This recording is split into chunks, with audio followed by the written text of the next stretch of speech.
Hi, it's Karen, the Weekend Craftaholic, and I'm very late this month doing my January something old, something new favourites. I completely forgot, I'll be completely honest. Luckily, I do keep a little note in my craft journal throughout the month of what I'm really enjoying, so I don't forget. But better late than never, so I'm going to dive right in. There isn't too much actually in January. I'm going to start with something old, and it has to be my label maker. I guess not really a crafting product, but I know a lot of crafters have a label machine for their organisation. Just to get myself more organised now, I've got more paper collections, and this little label maker has made that really easy. So that has been something old. I've had this for years and years, and it's still going strong. So this has been a definite must in January as I get organised. The other thing that I've really enjoyed for January, and I've not used much of it before, is this brayer. Now if you saw my craft haul from the craft fair last May, you'll know I bought this, and I really did not have any idea what it was for, but it was only a couple of dollars, so I thought I'd grab it as a bargain. But the reason I've been using a lot of this throughout January is now that my Cricut Maker is well and truly up to speed, I'm using this really to roll the vinyl or the paper onto the Cricut mat. So this has been invaluable. I know if I was to get a new Cricut Maker one, it would be at least $20, and this does the job great. So I've really enjoyed this. I've also used it with some of the deco foil techniques as well, where I've put the foil on for the cold transfer and peeling it off, where I'm using it in, for example, a book cover that I know I can't get through my big shop.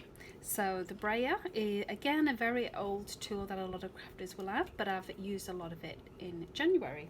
The other thing that I've used a lot of, which again I think a lot of you will be familiar with, is these sticker books. Now I've been collecting these, as you can see, a little while. Absolutely love them. See how many stickers you get. You get an absolute ton of them.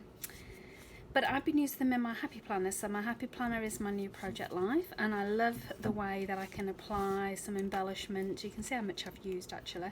Used heaps of them without making the projects too fat. So they're nice and thin, and they're so easy. I don't need any adhesive. They obviously go straight down being stickers, and there's just so much choice in these little collections as well. I have had a lot of fun using these sticker books. So I would say if you want to keep your supplies to a minimum, these are an absolute bargain. They don't take up too much storage space, and they're pretty versatile for lots of different things. So using them in my planner for my project life embellishments, instead of using things like the journaling cards, which you need the adhesive, they are quite thick. These are now my go-to for my project life. So really enjoyed these, and I will be on the lookout for any new ones that as well, because I know there's a lot more of these that are available. And the last thing that I've really enjoyed in January, which again I've had a long time, is this Aero Arts Ultra Clean for stamps. And just look at the state of that, just my little rag. So I got lots of these, I cut them all up, serged the edges so they don't fray, and these are my replacement baby wipes. I've been using these probably about 18 months now. Stick them all in the wash in one go. Not concerned that the colour of the ink's not coming off, but I've done a lot of stamping in January, really connected back with my stamps, and this has been a great way to keep them clean. So this is another product that I've gone back to, an old trusty one that I'm sure is in everyone's stash. If you've not come across Ultra Clean before, I highly recommend it. Even with something like Stays On, which I've used this month, gets off straight away. So definitely recommend Ultra Clean. I'm going to move on now to something new. So I've only got 3 things actually, and you'll have seen I've done a couple of videos on this first one, which is the Hedgehog Holo subscription box. I'm going to put some links to the videos I've done before, but I just love the fact that I've reconnected with card making, and this is why I've done a lot of stamping this month. There's just so much in. I've even done a lot of embossing as well, which I've not done for a while. I think just the fact of having these products that I've not selected, and then just being able to be creative with what's come in the mail, I've really enjoyed. I've been experimenting an awful lot. I've just been making, like I say, lots more cards than I've done in a long time, because you do get all the card packs with them as well. So I highly recommend the Hedgehog Holo subscription kits. So this is probably one of the main things that I've been using throughout January as a kit, which I've really loved. The other thing that I've been using, and I'm not going to be able to show you much of it now, I do intend on doing a different video as soon as I finish this, But to give you a sneak peek, this is diamond painting, something completely different for me. If you've not come across diamond painting before, I'm hoping to have the video out in a couple of weeks, just as soon as I've finished this mammoth canvas, I guess they're called. This I got probably too big for a first project. It's taken me a long time.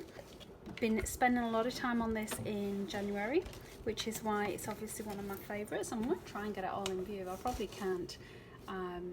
But I'm going to do an unboxing. I'm also going to share my top tips, because as a first time diamond painter, I have picked up a lot of tips on the way. But basically these little plastic pieces come in these little bags, and it's a bit like painting my numbers, but you just match the patterns with these little squares on here based on the codes that you get in the pack. So really enjoyed diamond painting. If you're someone that likes to be doing a project in front of the TV, this has been a great addition as you're watching Netflix or YouTube or whatever.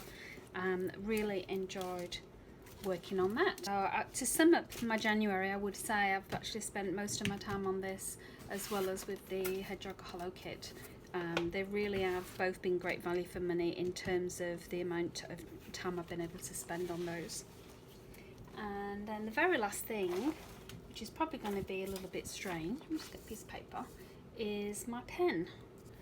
So I have been loving this pen. You can see it's 0.1, and in fact let me get another pen. This was my go-to, and I'll zoom in for you as well. If I just write on this, you'll see my writing is the absolute worst. It's the pits. But I feel like when I'm writing with a fine liner like this, my writing is so much neater. I just love the fineness of it. So I have been loving this pen just for my journaling, my planner, my diary. This has been my go-to. So if you're on the lookout for a new pen, this is one that I would highly recommend. It has been a definite new favourite for the month of January. So I hope that video wasn't too long or too late. Like I say, I wanted to share my favourites with you, my old and new. And I've only got a couple of new ones. I have to say as well, if you didn't catch my other video, there's no craft haul video for January. I'm so proud of myself that I didn't purchase a single thing throughout the month. Didn't order anything, didn't enter a craft store, didn't go online. So it was one of the first commitments I made myself for the year. I'm going to have some craft free spend months, so my full. But yeah, really pleased that I managed to stick to that. So there was no craft haul for January, but I definitely did want to share my craft favourites, because I have been very busy in the craft room. Like I say, doing lots of stamping thanks to the subscription kit, lots of diamond painting, and a video will come on that as soon as I've finished. And like I say, really loving using stuff from my stash as well, which I'm also trying to do 100 days of stash busting at the same time, so that'll take me all the way through to Easter. So I hope you like that. Have a great weekend. Hey, thanks for watching. If you've got any comments about this video, please leave them below. I'd love to see them. And if you enjoyed this video, please give it a like. That way YouTube knows to recommend similar ones for you. And finally, if you'd like to see more from me, and I hope so, please subscribe by clicking the link below. I post new content every weekend.